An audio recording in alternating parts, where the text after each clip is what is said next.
През последните 5 дни се потопихме в приключенията на северната част на остров Фу Куок във Виетнам.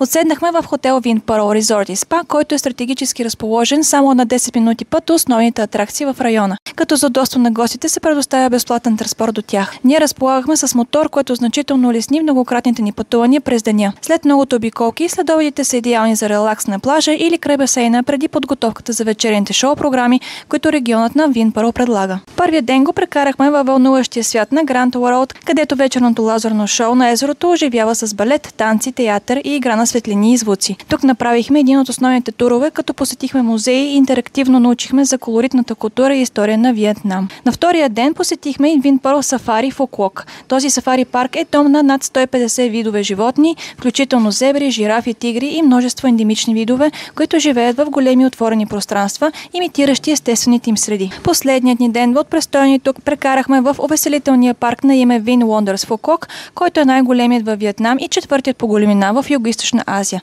Предлага разнообразни атракции за всички възрасти. Освен огромния аквариум и аквапарк, посетителите могат да се насладят на тематични паркове с различни забавления, включително зони, посветени на историята и културата на Виетнам. Вин Wonders е място, където всеки може да намери нещо за себе си. Вечерта комплексът се превръща в светлинно шоу, което е истинско зрелище. През следващите дни ще продължа да споделям снимки и видеа от тези невероятни места, така че не забравяйте да последвате за нови публикации.